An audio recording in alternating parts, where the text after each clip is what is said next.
আর্তকে সাহায্য করাই এক বৈষ্ণবের পরম ধর্ম। কিন্তু সেই ধর্ম পালন করতে গিয়ে নিজের সমস্ত ভালোবাসা, অনুভূতি সবটুকু উজাড় করে দিতে হবে, সেটা কি কখনো ভাবতে পেরেছিল গোরা? আজকের এপিসোড ছিল একেবারে হৃদয় ছোঁয়া, ভয়ানক আবেগে ভরা, যেখানে গোরা, রূপ আর দিতির সম্পর্ক নতুন এক মোড় নেয়। শ্মশানের জঙ্গলে গোরার পরীক্ষা। রাতের অন্ধকারে শ্মশানের দিকে পা বাড়ায় গোরা, সেই ভয়ানক জঙ্গল যেখানে লুকিয়ে রাখা ছিল রূপের দেহ। ৩ রহস্যময় সাধু আবারও পথ দেখায় গোরাকে। গোরা মাটি খুঁড়তে শুরু করে, আর হঠাৎই উঠে আসে রূপের শাড়ির আঁচল। হাত পা কাঁপতে থাকে তার, চোখে জল, বুকের ভিতর অশান্তি।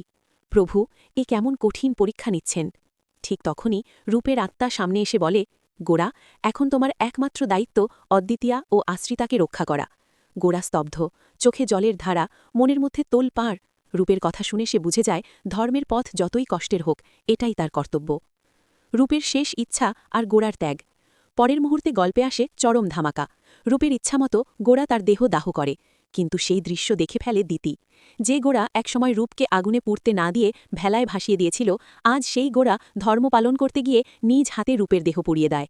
ধর্মের পথ বড় নিষ্ঠুর, কিন্তু বৈষ্ণবের কর্তব্যের সামনে ব্যক্তিগত ভালোবাসা তুচ্ছ।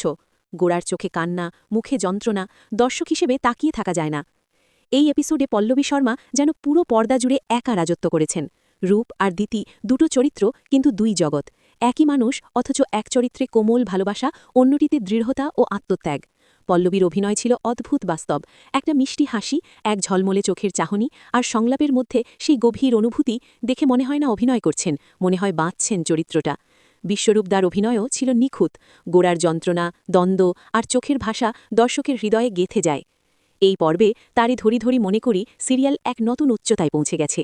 একদিকে ধর্ম, অন্যদিকে ভালোবাসা, এই দুয়ের সংঘাতে গোরার হৃদয় ছিন্ন ভিন্ন, আর সেই যন্ত্রণায় ডুবে গেছে দর্শকও। এমন দৃশ্য, এমন সংলাপ, এমন অভিনয়, নিঃসন্দেহে বলা যায় এটাই ছিল সিরিয়ালের সেরার সেরা এপিসোড। আগামী পর্বে আরও বড় ধামাকা অপেক্ষা করছে। রূপের বিদায়, দিতির চোখের সামনে সেই দৃশ্য, আর গোরার ভেতরের ঝড়, সব মিলিয়ে গল্প এখন আগুনের মতো গরম। তুমি যদি সত্যি এই এপিসোডে চোখের জল ফেলো, কমেন্টে একটা ভাঙা হৃদয় দাও আর লেখো, পল্লবী শর্মা ইজ ম্যাজিক।